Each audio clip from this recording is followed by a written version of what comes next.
Love and Watches is a family-friendly podcast for male and female watch lovers alike. Perpetual Girl and Ranch Racer are a watch-crazy wife and husband team who've been wearing and collecting watches for more than 45 years. They enjoy bringing you the latest in collecting, interviews, news, and all things interesting in the world of watches. Enjoy the show. Hey, Watch fam, this is Ranch Racer. And this is Perpetual Girl. And you guys are listening to the Love and Watches podcast. Thank you for joining us. We're actually coming to you from a smoke-free, mostly smoke-free Auburn. And under 100 Oh my degrees. Gosh, I cannot, I mean. It's been nice. I lost track of how many weeks we had of living in smoke, and it's really nice the last few days to not have any. So we've been able to enjoy it outside, and today's cooler, so. Very nice. Yeah, so got some stuff going on in the watch world this week, huh? We do. And my favorite it broke the internet. The favorite thing I've heard was from Rob, our friend Rob Caplan at Topper in Burlingame, our old hometown. He calls it Snoopocalypse. Yes. With the new Omega. That is a Rob Kaplan coined term. Silver Snoopy Speedy. And it's 50th anniversary. It is amazing. And I'd have to say, if that's a grail watch for me personally, that's probably the one, since my very first watch was Snoopy. Probably late 60s production. But I purchased it. It was purchased in 1973. My mom bought it for me from Woolworth's drugstore when it still had the food counter. You could walk up and have a piece of pie and a cup of coffee. And that was my first watch. That was in San Carlos, right? Yes, yeah. A blue Snoopy. So which you still have Which today. I still have. I actually have 3 because I have some for parts, Yep. spare parts. Yep. And so that's pretty exciting, especially everyone knows all about the watch pretty much, but it's very special with the case back, the way there are moving parts shown through the case back. And it's amazing. I will have it's a Speedy. Yeah, and I got to say, I was not holding out a lot of hope because you just never know. And I got to say it, Omega has kind of again outdone themselves. Well, outdone themselves, but they've messed it up on the release. I mean, I don't know why they just can't figure out how to get a watch released in a kind of a step-by-step fashion where people know when it's coming out. They know, it's been crazy. And that's kind of why Rob called it Snoopocalypse. It's just been so nuts in terms of everyone, wanting to be in on it on the ground floor. It was a pretty sudden release. And I don't think there was a whole lot of embargoes being broken with people leaking it. I don't think so. But I have to say, I was completely wrong. I mean, it is so impressive.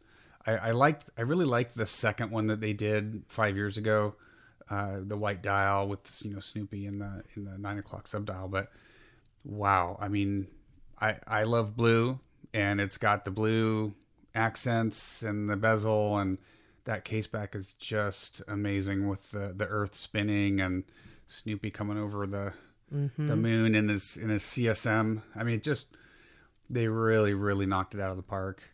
And it's not a limited edition, but it'll be limited production, and obviously the demand.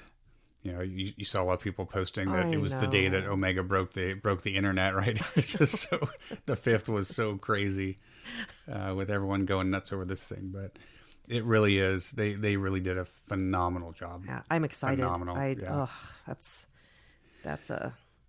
That's a wish list for a long, long time. Good luck with that. I know. Yeah. But I've been wearing all my Snoopies all week. I think I have a total of 6 watches with Snoopy on it. So I've including posted your most accurate watch in our entire collection, the $80 Invicta with the Seiko movement. The NH35A.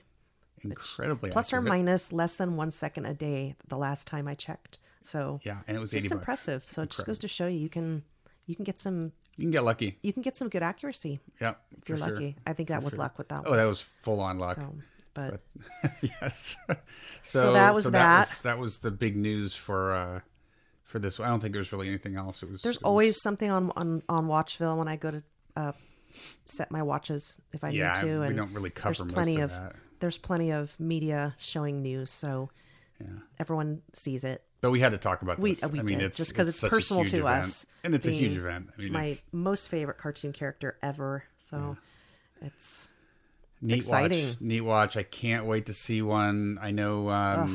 I know some of the guys in our local group had put deposits down, so hopefully they'll get theirs. And I would just love to see it in the metal. It's going to be amazing, and love that they put a coaxial movement in it, and it's a stainless steel watch, and it's still thin because it's still thin. Yep. So really, and it's a manual wind coaxial, no rotor, so it'll be wearable by.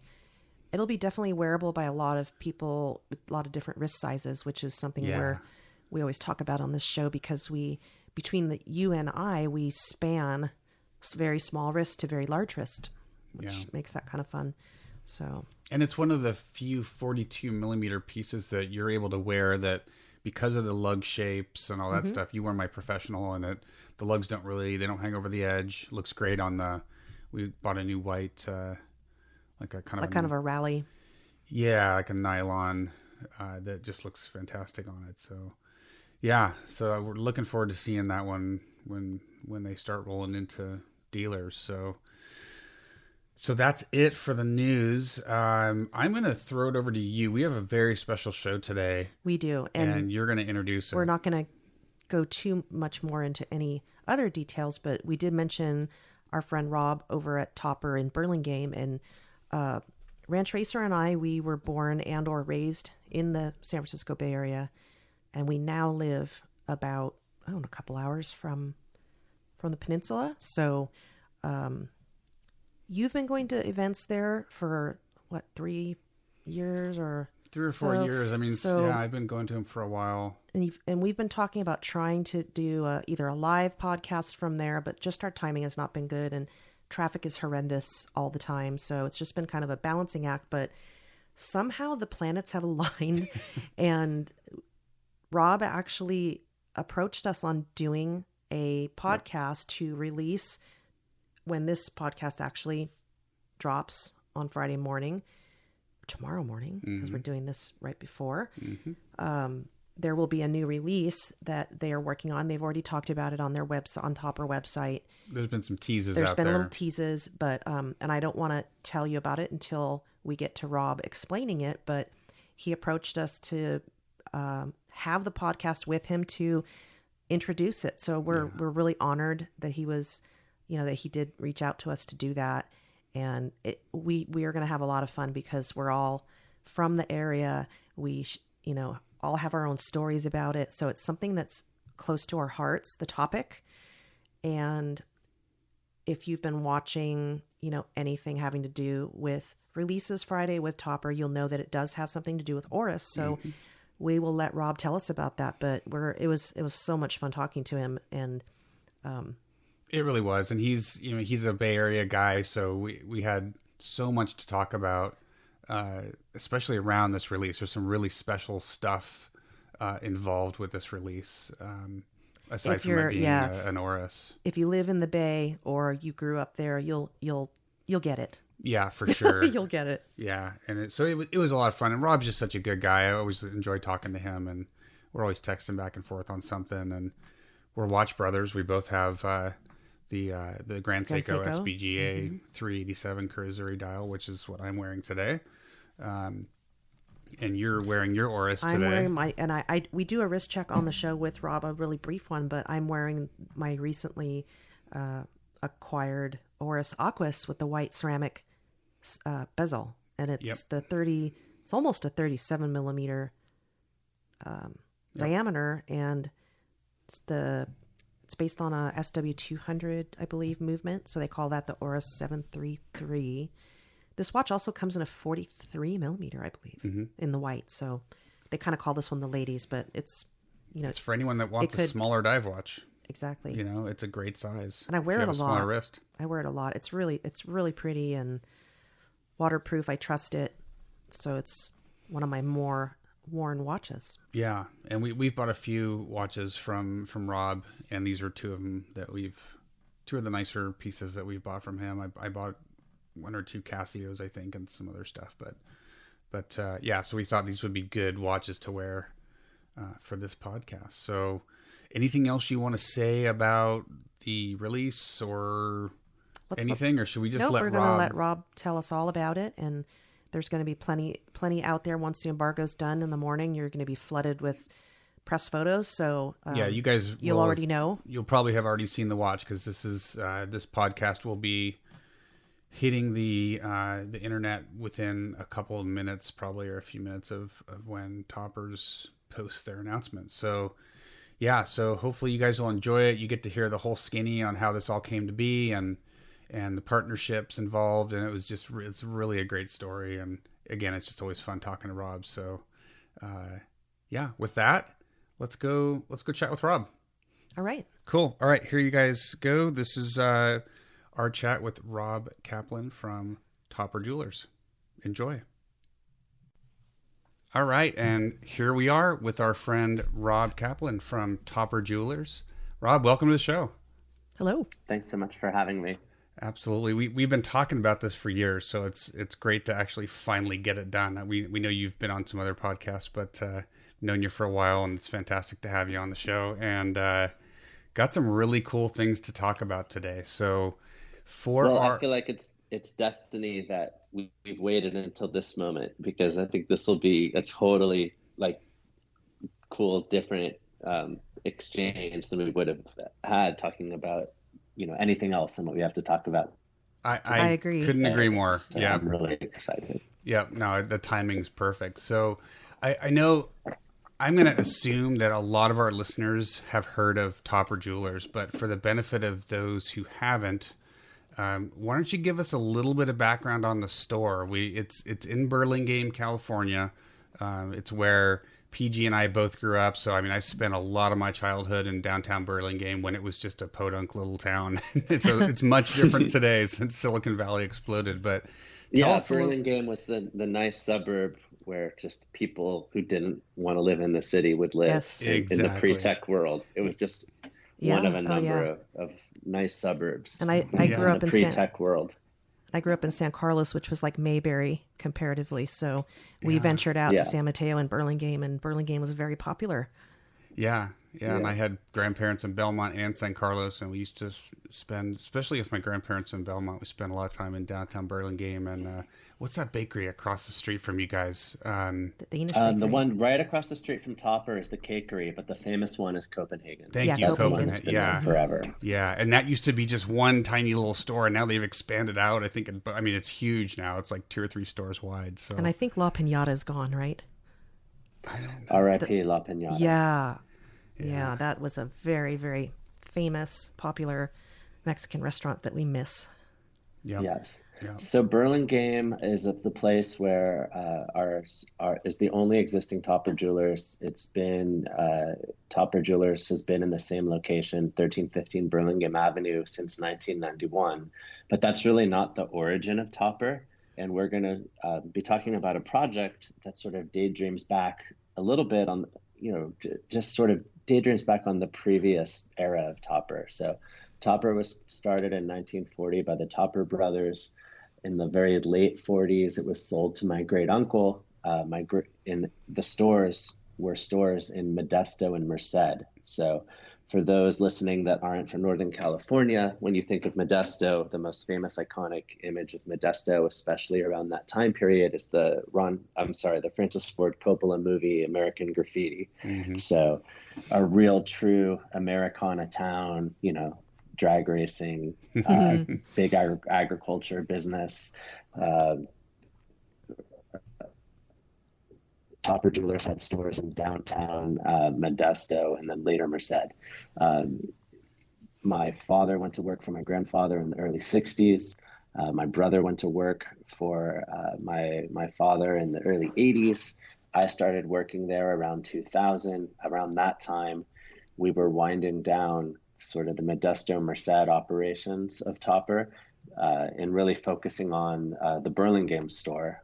And my father passed in 2013, and my brother and I have ran the store ever since. So Topper is a family-owned store. My brother and I are there every day. We've got an amazing team at Topper. We're incredibly lucky to have some really just wonderful, caring staff to help people with their purchases. And we are mainly known, I think, in the watch world for our collaborations that we do and the brands that we feature. But we also have a jewelry store too. And I'd say that's probably more local business than, things that people would think about out of the area. Right. And you did mention previously that you are taking appointments only. So you're not yes. officially open, but you're seeing everyone who calls to get an appointment, and yes. it's working out really well for all the locals and anybody calling in. Yes. So, or people that are visiting the Bay Area from out of the area. So Topper, like everywhere else in March, we physically shut down the store. We were e-com only for several months, doing phone sales and e-com. And right around May, June, we reopened Tuesday through Saturday, 11 to 5, doing appointments.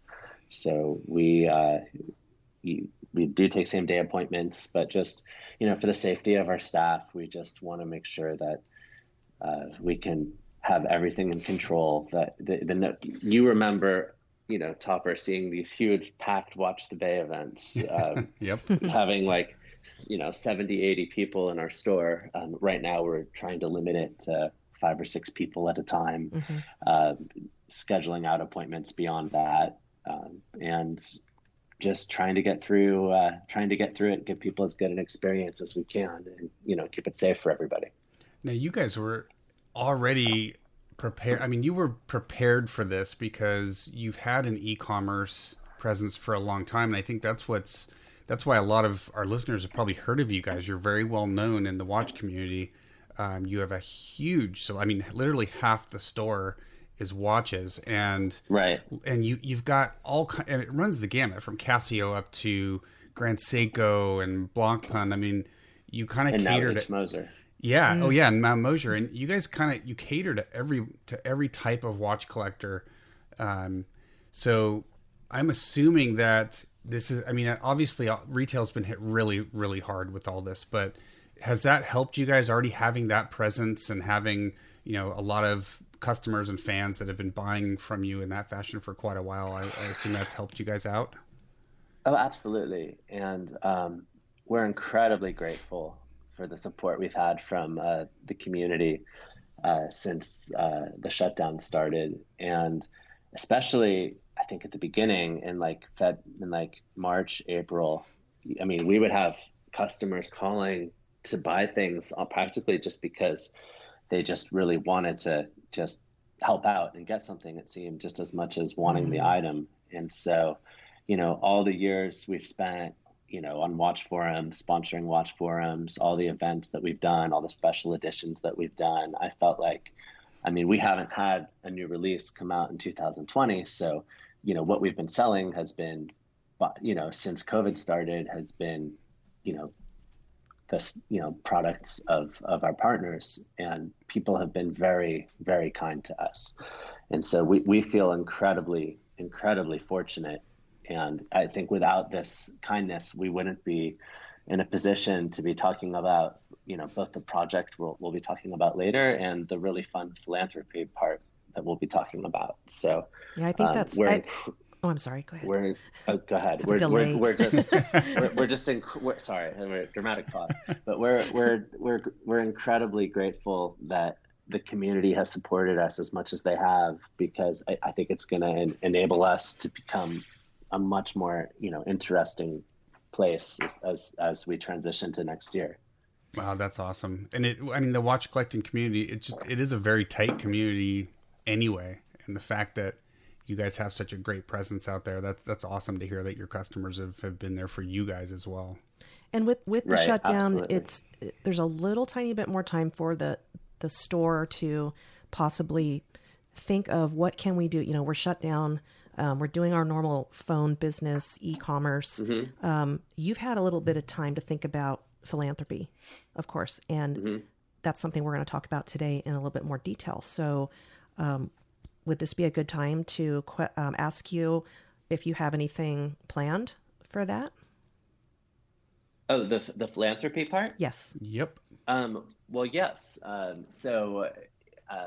The day that this goes live, we'll be announcing the Oris Diver 65 Topper Edition Maxi, which is the official name of our second Oris Diver 65 limited edition. And what's so incredibly exciting about this project is we were able to make a donation of $100 per watch. There are 165 watches. And then we were able to get a local bank, which is an amazing bank that also helped us tremendously during the start of the COVID shutdown, Fremont Bank, which has also stepped up and is also matching our donation and donating $100 per watch. So together, we're donating $33,000 to CuriOdyssey Museum, which is, as I understand it, a museum you guys are both intimately familiar with. Yes. In sponsoring, we're the two title sponsors of taking one of their most beloved modern exhibits, which is an indoor exhibit called Anodized, which is an exhibit that teaches children all about light, and converts an indoor exhibit into an outdoor exhibit, which is the only way that these things can be really experienced right now during, the current state of San Mateo County due to COVID-19.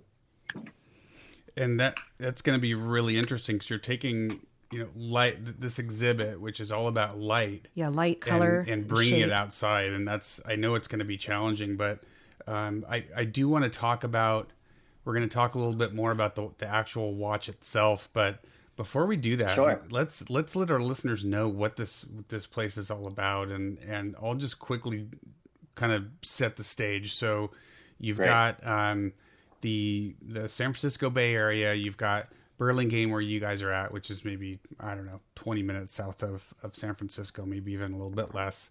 And then across the 101 freeway, there's a place called Coyote Point. And Coyote Point has been around, you have to kind of go online for our listeners that want to learn the history. It's got a really interesting history. Yeah, it used to be an island. It did. It used to be an island. There was a swampy marshland that separated it from the mainland here in the Bay Area. But really neat park. For me, it's got great memories because my family used to have our family picnics there every year. And so there's a museum there. It used to just be called Coyote Point Museum. And now it's actually the Coyote Point Museum for environmental education. And it was a place where every school kid, if you lived in the Bay Area starting in probably 1970 or perhaps a little bit earlier, I'd have to dig for the actual opening date, but it was a museum that everybody went to for field trips. So I believe, Rob, you also went there as a kid?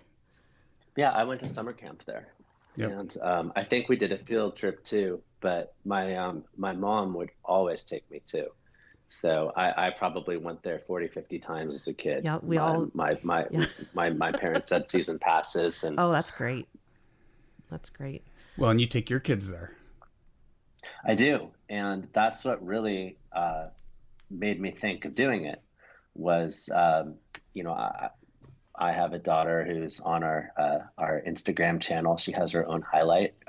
My watch forum nickname is Rob at Topper, so she has a highlight, Emma at Topper. And you can see photos of her from the time she's 6 months old until basically yesterday, and just interacting at the store. She's doing most of her work remotely, probably since March, but she's got all these really cute videos on our site and little pictures. But anyway, it was really, over the summer when we would take her to see her favorite thing there, which is definitely the otter. There's an amazing otter exhibit, which I really like a lot more than the San Francisco otter exhibit because it's like a cutaway. So you get to see the otter swimming and on land. Whereas in San Francisco Zoo, you're kind of looking down at the otters. Right. You really can't see the grace from which they swim because you're like on the level of them, like 3 feet deep in the water, and just watching them gracefully swim around. But anyway, Emma loves the otter, and it was right after we personally sponsored an animal as a family that I thought, we should really we've been so lucky and so supported. We should really see if we could do something for this museum, because I mean, there's just so few places that you can take kids right now that have any educational benefit. Mm-hmm. And everyone's doing school from home in our county. And I was just thinking, if we could support the museum, it would be great. And the museum has been incredibly receptive. And I'm really excited to talk about that exhibit in a little more detail about, what we think is going to happen. Great. Yeah. And getting kids out and getting the parents out is really therapeutic right now. And not only is it educational, but it's fun for everybody. Yeah, absolutely. So what as a kid, what was let's talk about our favorite exhibits. How about that? Okay. So I love two things that I can clearly remember when I was a kid there. So when you walk through the exit of CuriOdyssey, you can see this huge tube.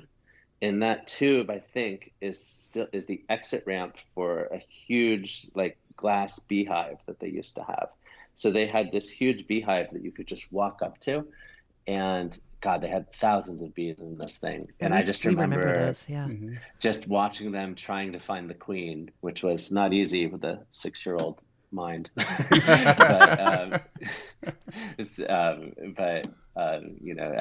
I loved that. And I also remember they had this huge pyramid that talked about what one of the falcons, which was I think one of the natural birds of prey that lived in San Mateo County would eat. And it was this huge pyramid with a stuffed falcon, not like a real falcon, but a stuffed animal falcon flying above it.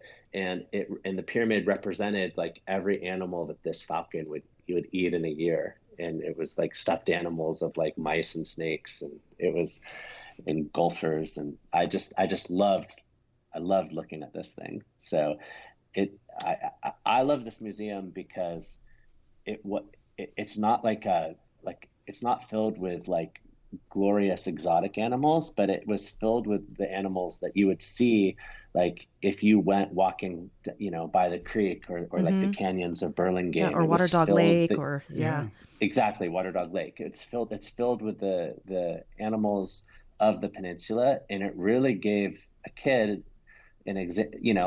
just a snapshot of what their environment was like. That's a really good point, because the falcon exhibit, I think it's the peregrine falcon. We had one. I worked at the airport for about 10 years there in aircraft maintenance, and we had a falcon that was nesting. So it's a protected bird. So when you see the animals that, like you said, you saw in the museum, they were natives all around us. And it was just really special. Did you have a favorite exhibit? I always liked I know they brought in animals that couldn't be released, because wildlife you can't keep in, as a pet, of course. But I used to remember they'd get in baby raccoons. And the little tiny baby raccoon, they're pretty cute. I mean, they're fierce, and we have to protect our livestock from grown raccoons, of course. But as a kid, the raccoons were so adorable. And we had a neighbor when we lived in San Jose, probably about 15 years ago. And across the street was a gal she was a docent back in the day. And she said they had some baby raccoons in for a while. And I think they were eventually going to be released, but they were working with the Coyote Point the Wildlife Center right there next to the entrance. And she said they had them all locked up in their habitat and locked the doors, went home. They got there first thing in the morning, and those raccoons had figured out how to unlock that habitat, and they got out and destroyed the room. Oh, geez. She said she walked in and it was like Animal House. So she said those little kids. Kegger. Oh, yeah, exactly.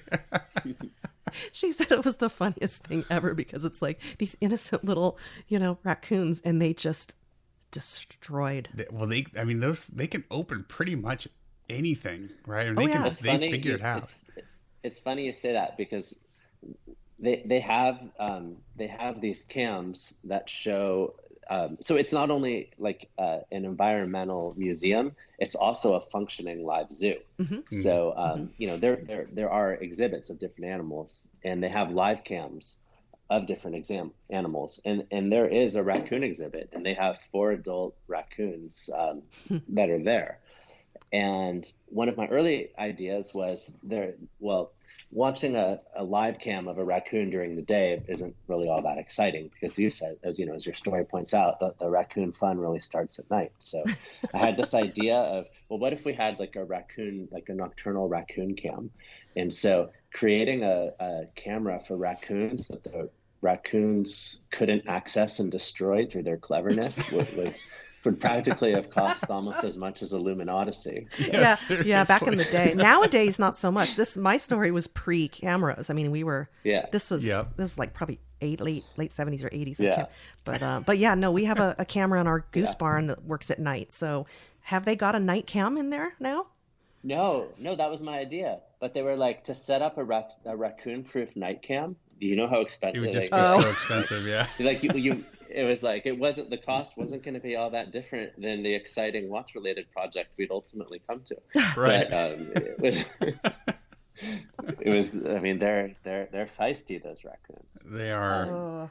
That's the thing about CuriOdyssey is they have 4 adult raccoons in all of their animal displays. Like, you walk in and you see them on one side, and it's like during the day. And if you don't see the animal, then when you can walk around behind the exhibit and you'll see the animal sleeping like in the back part in the zoo, which I think is really cool. So it's really great to see raccoons in an unstressed environment, because you're like you in nature, like you know, they're fearsome, right? So it's they're trying to eat my pets. So yeah, but it's interesting to see them, you know, just.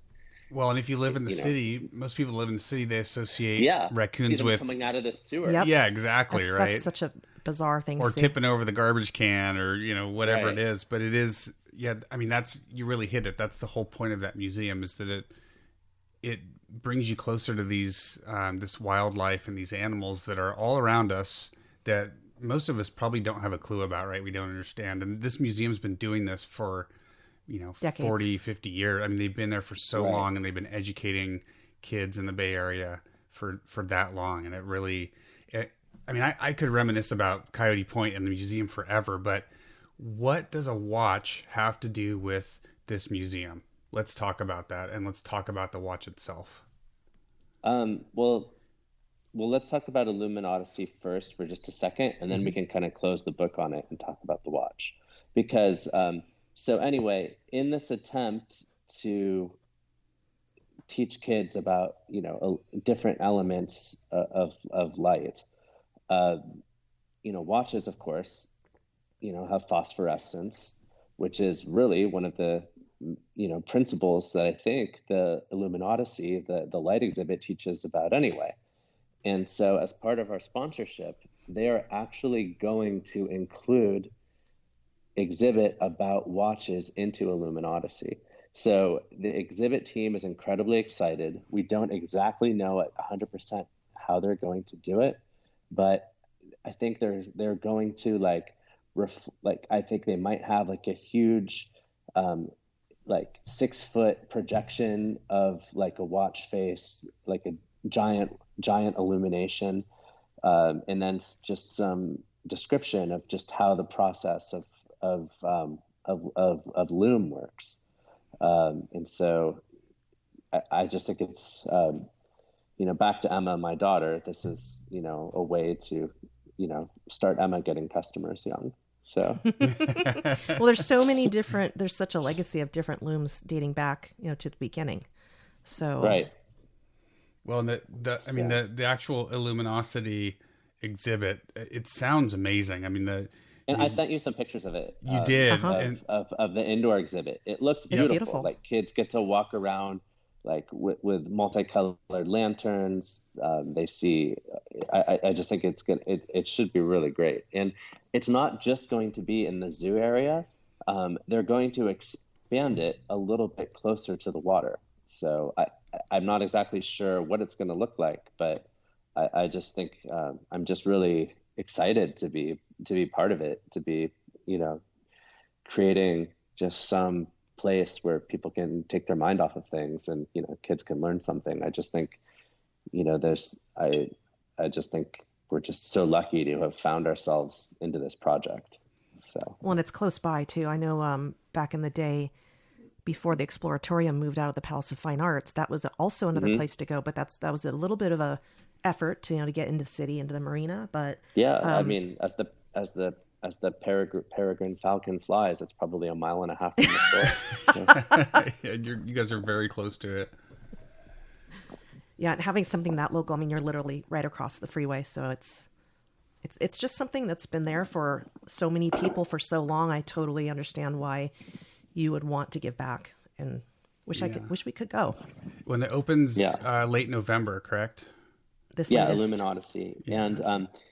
And we want to have an event there, and we've actually booked this, you know, with the museum, you know, the idea of having some kind of an outdoor event there, and when we feel that it's safe to do so, the event's gonna run into the early winter. If we're gonna probably try to stall it out just so it's a little safer, right? Hoping that things will improve a little bit, but we really do want to have some kind of a watch the bay style event where people can, you know, with their watch friends, you know, walk the exhibit. I think that would be fun. That would be very cool. And there's less wind out there in the winter too. There is. Definitely. That's true. Yeah. So that's true. That's true. Little blessing there. So now let's get to the nitty gritty. Let's talk about that watch. Yeah, enough of this museum and stuff. Let's talk about watches. I'm trying to like reel myself in, you know, all these memories. So very excited about this watch. Are you guys familiar with the first Diver 65 Topper edition that we did from 2016? Yeah. Mm-hmm. Yep. Okay. Now that was the anniversary edition. Sorry? Correct? That was for your anniversary, correct? No. So in 2015, we did a Vermont watch, and we did a Nomos that were for the 75th anniversary of Topper. Sorry. And those were the first 2 limiteds we ever did. Yep.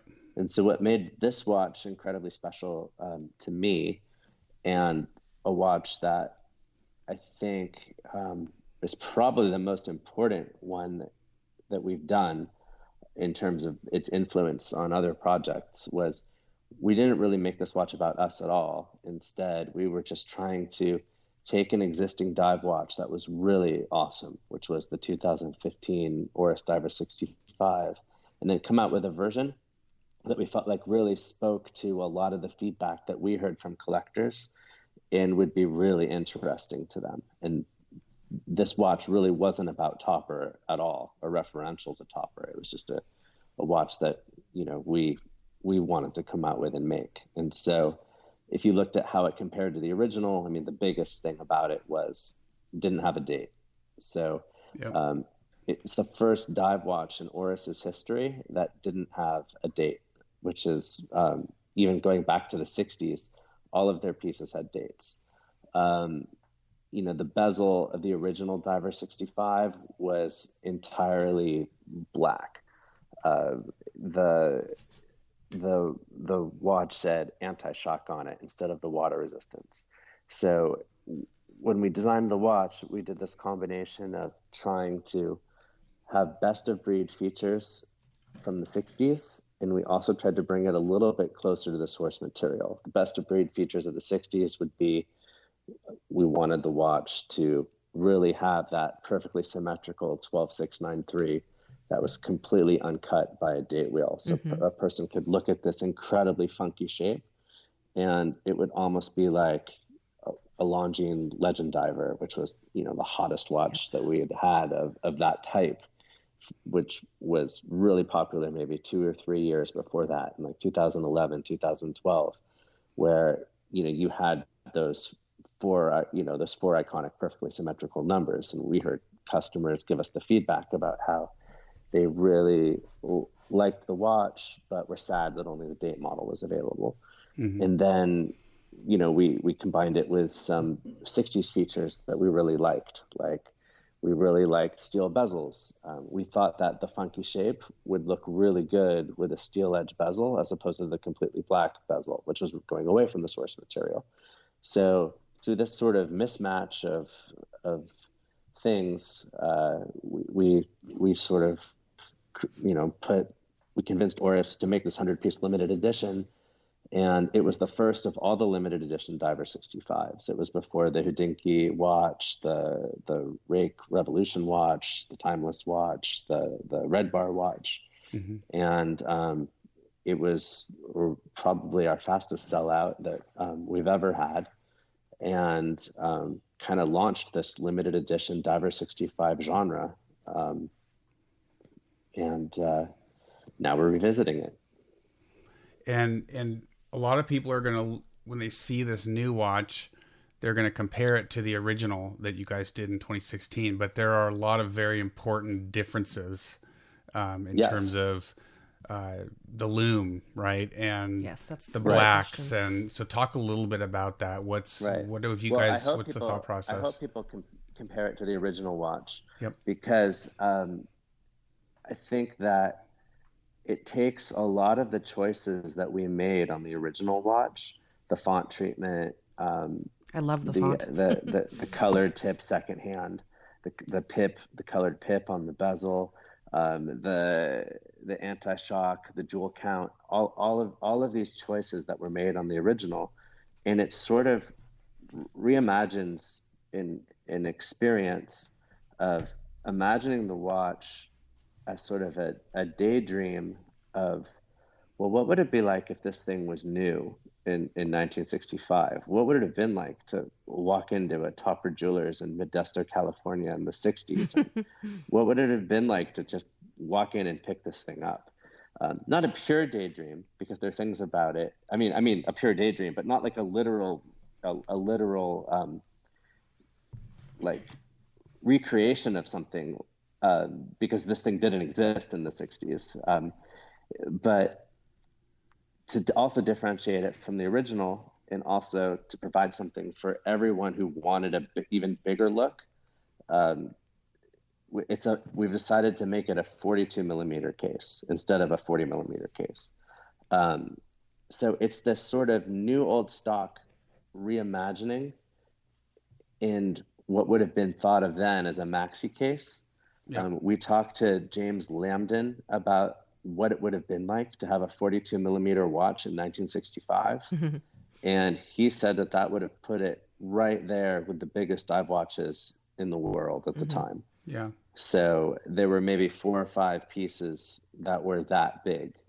And where the night that your podcast goes live, we're going to be debuting a video with James Lambden, Jason Heaton, talking about sort of the genre that this fits into, which is the skin diver genre, and sort of what this daydream would have actually been like had this watch appeared in the 60s. Well, a larger dial is going to be better visibility if you're talking about skin diving. So I think there's some practical things there, and with the way the color looks and the ceramic, the high shine on that bezel. It's not a ceramic, it's a steel. This one. It's a anodized aluminum bezel. Yeah. Wow. I mean, it's beautiful. It's got gorgeous shine on it, because all I have is the pre-embargo photo. So right. It's right. But the texture and surface, it matters in color. I studied color theory in college. So if you have a matte with a patina black, that's going to look different than a super high shine,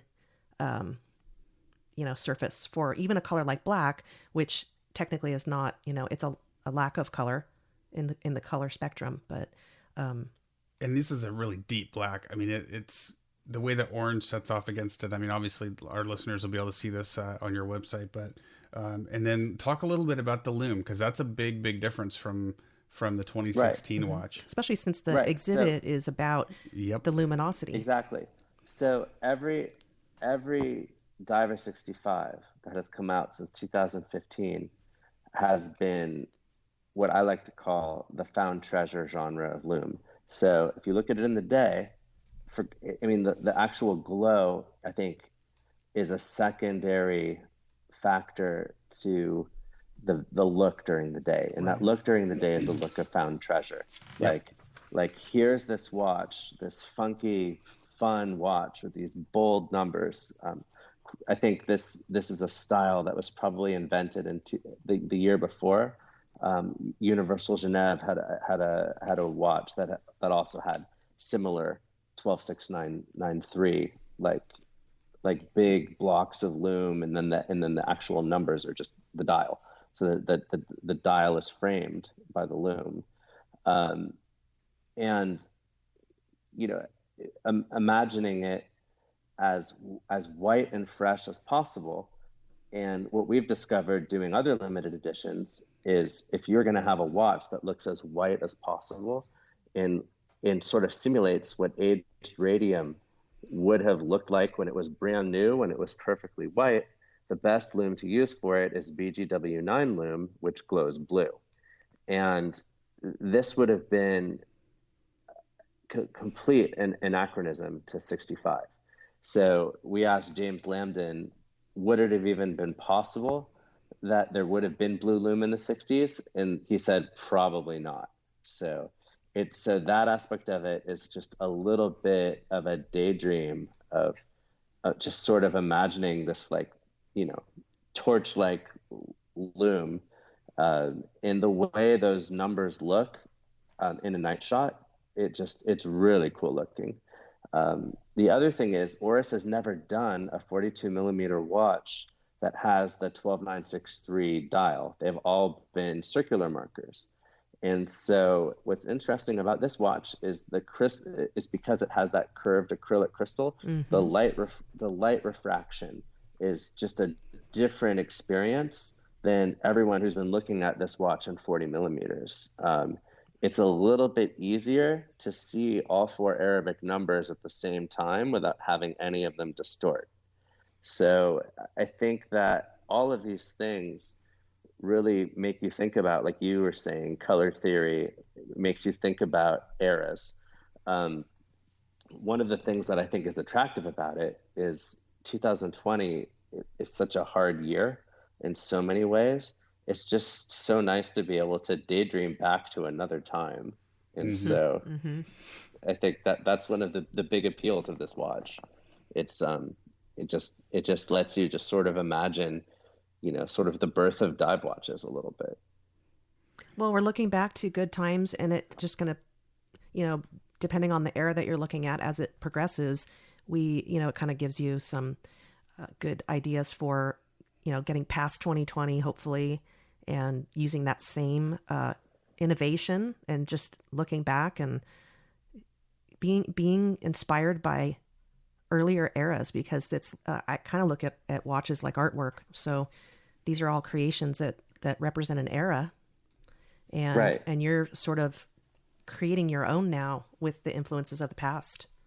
Yeah, I feel like the blue loom definitely gives it that this is a 2020 reimagining feeling of it. And so, I think that's important is we're not trying to take a time machine back to 65. We're sort of trying to make more like a statement about how, just how we should feel about the past in different years. Well, yeah, and it's almost like what would the watch look like if Oris just released it today?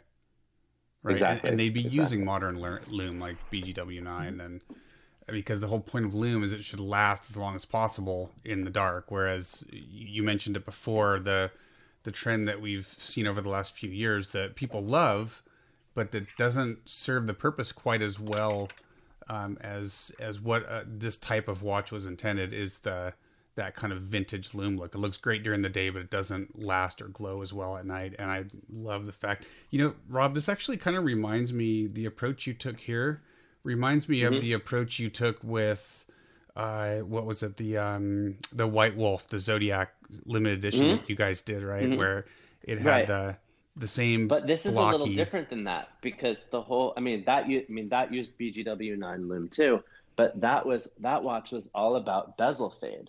So the White Wolf was a design that we were taking a watch that had blue loom and imagine the bezel fading to a sort of dove white. Right. and then color matching around it. So the big difference between this piece and that piece is we're not starting with any aged aspect of the piece. Yep. And I think that's appropriate for this watch because when we designed the first one, we were literally started working on that watch within a day of seeing that watch in Basel World of 2015. I mean, we started working on sketches and mock-ups and colors, and the very long process of convincing Oris that this was a good idea. I mean, we started working on that right away. But at the time, I think for the whole watch community, it was found treasure. But now that it's been out, for 4 or 5 years, it's nice to sort of have a new twist on it or a new reimagining of it. Yep. What I want to point out here for our listeners is that there's a lot of organizations out there that'll do limited editions. And a lot of times what it means is a retailer or a blog or someone will stamp their name on the case back and that's a quote limited edition. But Rob, the way you guys put a lot of thought into how you do these, and it's so evident with this new one. I mean, my guess is it's going to sell just as quickly as the 2016 model. I mean, it's such a good looking watch. You guys put a lot of thought into it. Thank you. So how many are going to be made? So 165. 165. Okay. And that's a perfect number because we really thought that because the first one sold out so fast and sort of the tent of Topper Limiteds has grown so much. I mean, the Topper Ninja, the Seiko that we did was like a 500 piece limited. So the number of people we have following Topper Limiteds has grown so much than then. I mean, we need to make more. But this quantity enabled us to, have that sort of symmetrical donation that allowed us to sponsor CuriOdyssey. And it also let us have a cute, tie into the original watch from 65, yep. Which would have been the 25th anniversary of Topper. So in a way, we don't want to make anniversary watches anymore. So if we did, it would be technically this is the 80th anniversary of Topper. So right. The only way we would want to make one is by sort of imagining what we would, some like weird fourth dimensional 25th anniversary. Very, very cool. And what's the retail going to be on it? So the basic 42 millimeter Diver 65 retails for $2,300. The rubber strap, which this comes with, is $150. So it's going to be $2,450, which is the same retail as the metal bracelet Diver 65 with the rubber strap.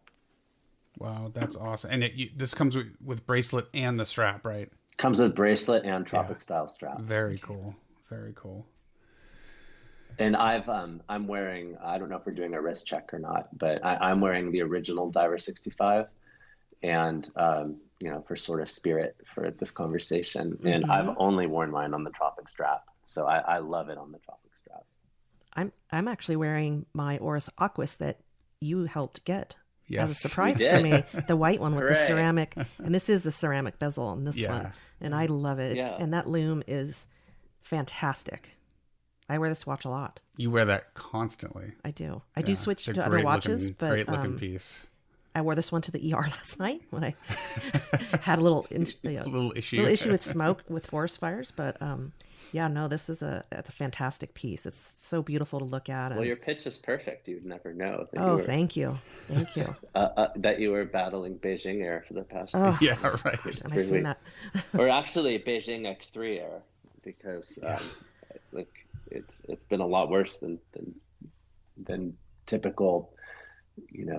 Challenged Air City. It's we always get the the smoke up here from the forest fires, but year. Oh my gosh, I mean it's been since early August and it's been just solid. And if you look at, not to digress too much, but you look at the numbers from Purple Air, and 200, 300, that's like become the norm. Oh, it's up that high. we're here, around 200. We've been between 2 and 3 we're for the between last 6 weeks. 150 and 200, so it's... But you look at grounds... We've been having a lot of 120, 140 days in Burlingame. I mean, today it's under 50, thank God. Oh. But we've had a lot of, more days than not, it's been over 100. Yep. Wow. Well, let's just all keep our fingers crossed that for when rain. Luminosity opens up, the smoke will be gone. I am sick of it. Well, anything else that our listeners need to know? They'll be able to go to your website, topperjewelers.com on Friday. Right? On Friday, which the pre-order should be open. You guys have you both been to our Watch the Bay events or on? I don't think PG's never been to one. I have not, because I think at the time I was in chemo, but I know. But I've been to a couple of them. Yeah. So I think we're going to have on Friday evening at 6:00. We're going to have a Watch the Bay virtual Zoom event, sort of celebrating the watch, and I think the plan is to debut a video showcasing the watch, the video that I was talking about before. So, it should be available on Instagram TV also.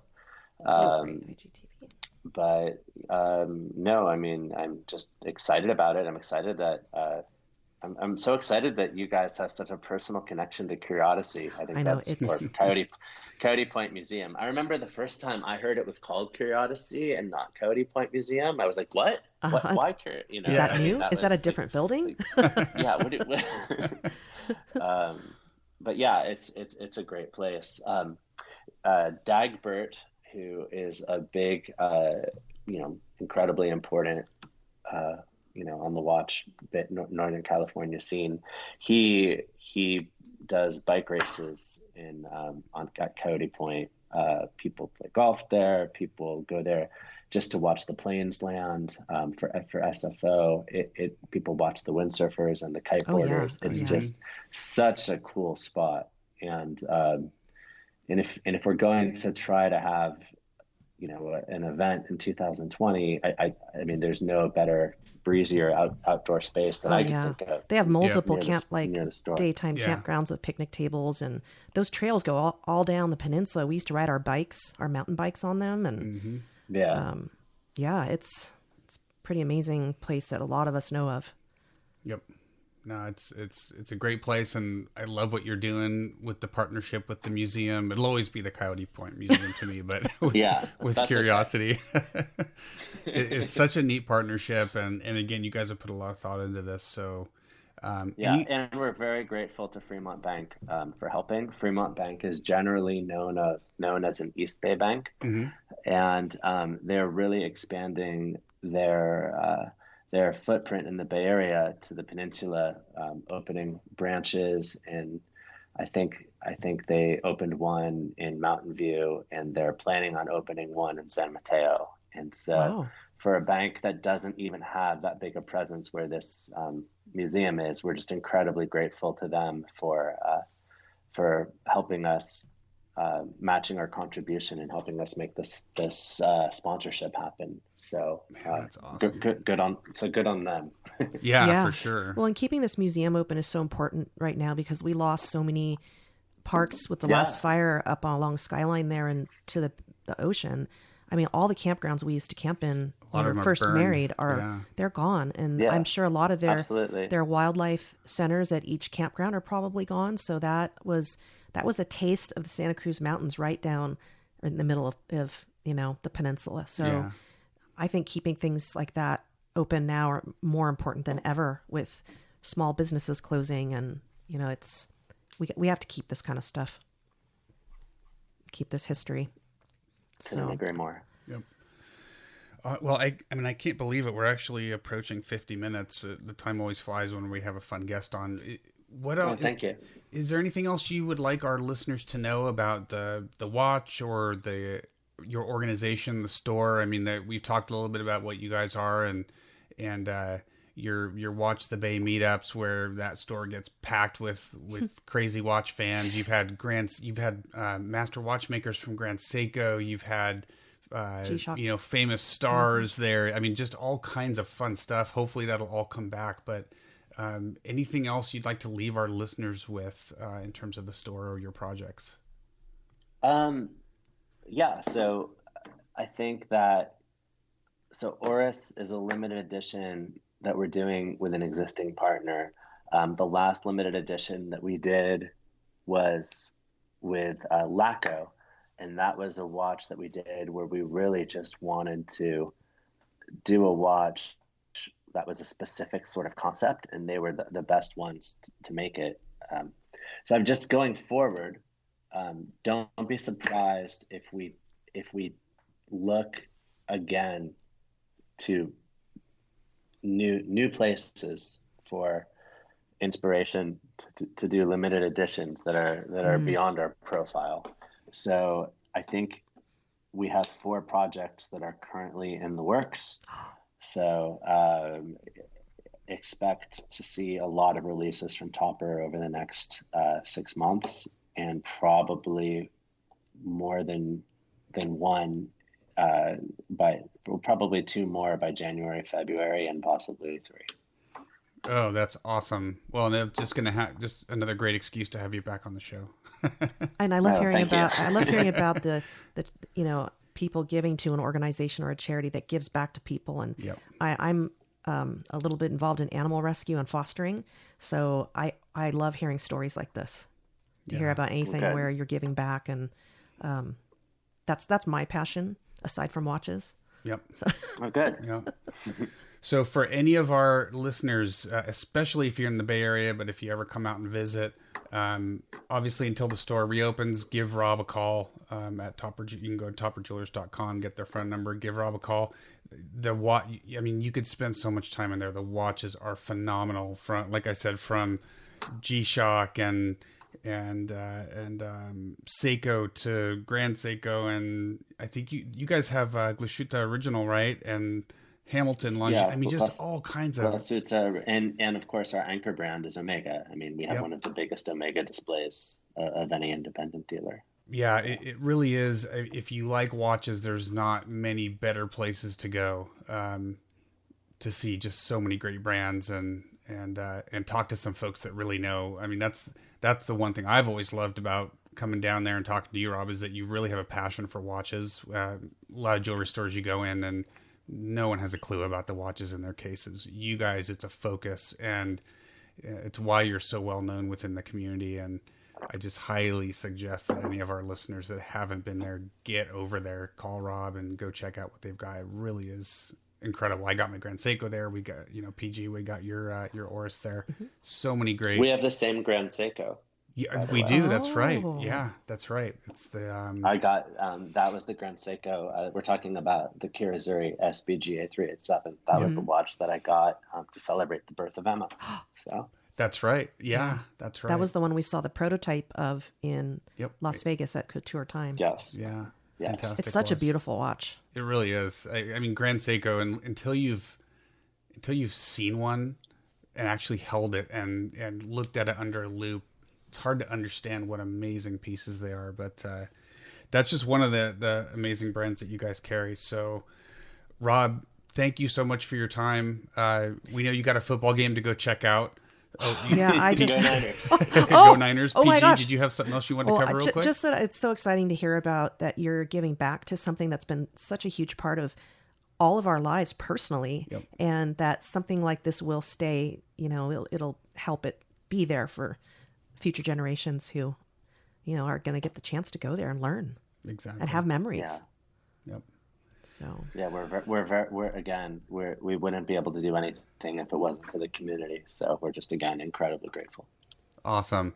Well, Rob, thanks again so much for being on the show. Go watch your football game, and we will we'll definitely have you back on soon to talk about future projects, and hopefully we'll be able to see you soon, buddy. We miss coming down. Yeah, thank you so much, and hopefully, big watch events at Topper will happen again someday. So awesome. Thank you so much for having me. Awesome. Great to be on the show. Take care. All right, take care. And there you have it. What a fun time with Rob. Wasn't that great? Mm-hmm. That was a lot of fun.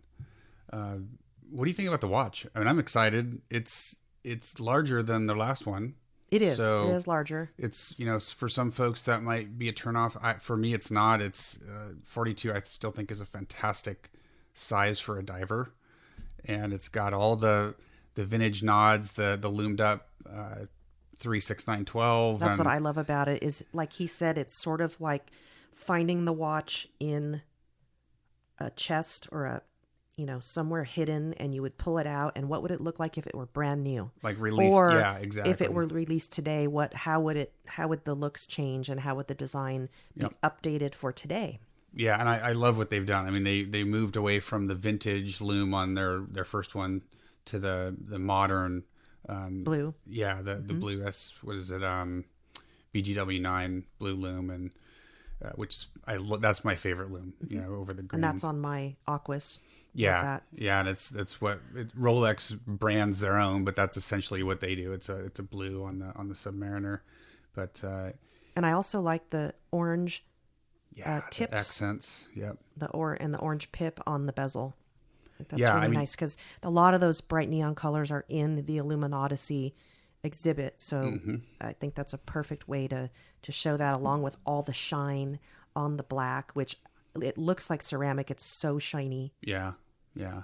And what a great story, the way that he's partnered with the museum, and that was so much fun. It brought back so many memories. Oh, I know. I mean, I literally, when we were talking to Rob, in my head, I was seeing my dad riding my skateboard down one of the pathways during our family picnic and falling and breaking his ankle.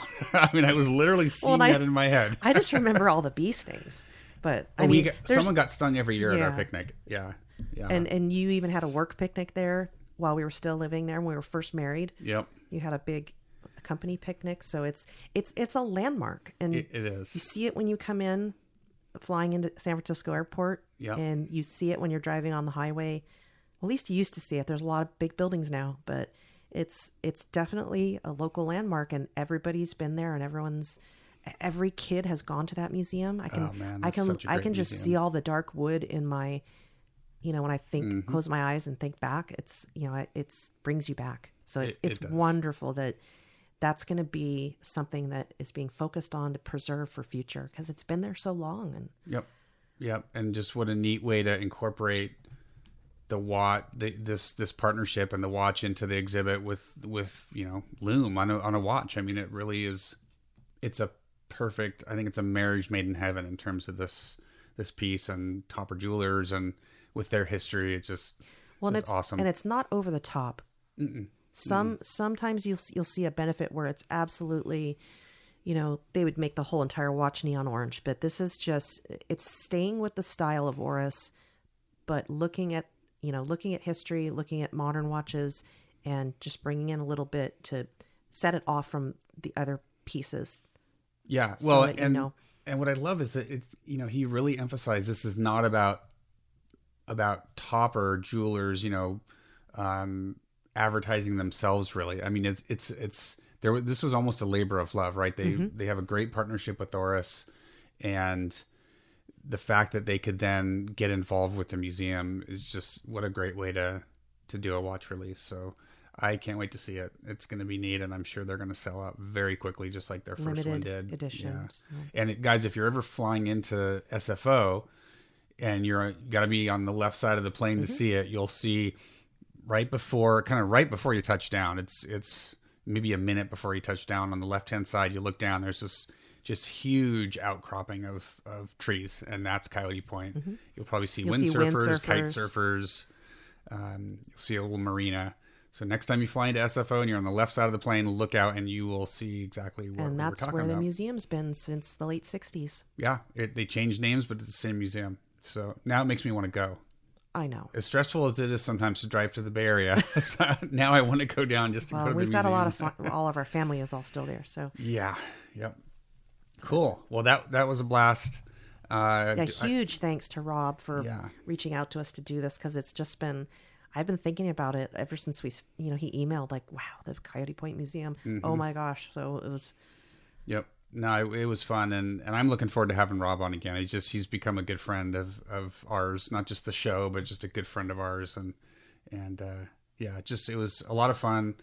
If you have not checked out the Topper Jewelers website, absolutely go check it out, topperjewelers.com. It's an incredible selection of watches. I love going into the store. Aside from like going to Vegas where the watch selection is just crazy, I can't think of many other retail outlets on the West Coast that has the kind of selection that Topper does. And they're just well, you've really... got your large like Tourneau types, but they're a family owned business that's been there since before I was born. Yeah. So they've been, on the peninsula, and that's a privately owned store. That's a family business. It's family run, and they're passionate about their watches. Mm-hmm. Rob and his brother, and they love watches. They love what they do.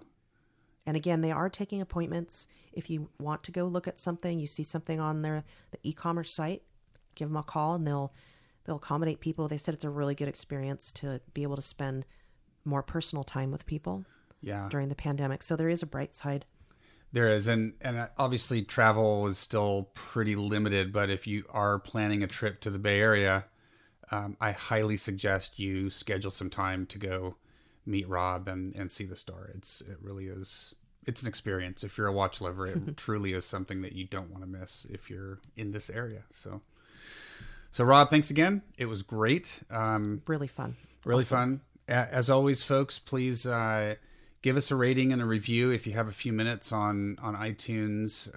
We're also actually now on one other thing. We're on Amazon Music now. So they have a whole, if you're a member of Amazon Prime, or I don't even think you have to be a Prime member. I'm not sure how Amazon Music works. Our podcasts are all on Amazon. So we're on YouTube, all the other ones, and Amazon. Yeah, I don't think there's really anywhere that we don't have, that we're not listed anymore. So Amazon Music was kind of the last one. We had to wait a while for some. There were some restrictions. Spotify took a while. Yeah, 3 years ago. It wasn't, you couldn't just join it. So it depended on where your podcast was, and because of where our podcast is hosted on SoundCloud, they didn't have that connection, but they were able to finally get that. So we got on Spotify last year, and then YouTube early this year, and now Amazon Music. So basically, we're everywhere. You cannot get away from us. And we love the reviews. We've gotten a lot of reviews lately. They're really fun. So, tell us how you think we're doing. And, this is our hobby. We do this for fun. And if there's something you want to hear about, let us know. I get a lot of DMs, and I try to answer all of them. So, yep. Yeah. And if you're interested in being one of our guests on the Loving Our Listeners Spotlight, DM us on Instagram, or you can email us at admin@loveandwatches.com, and we'll get back to you and have a chat about your collection and your background, and we'd love to have you on the show. I think that's about wraps it. Yeah. All right. Well, everyone, thank you again so much. What a great show. Thank you as always for listening. If it weren't for you guys, we would not be here doing this. So we always love talking to you, and get out there and review us. We will be reading at least one review on the next show. So we might even be reading 2 or 3. And if we do read your review, you're going to get some swag. So definitely get out there and give us a review, and you'll hear a couple of those read on the next show. Yeah. Well, Again, hope you enjoyed today's podcast. It was a lot of fun for us, and we're so excited about the watch, and hope you guys are all doing well, and please take care. Yep. Stay safe. Thanks, everyone. And we will talk to you next time. Bye-bye.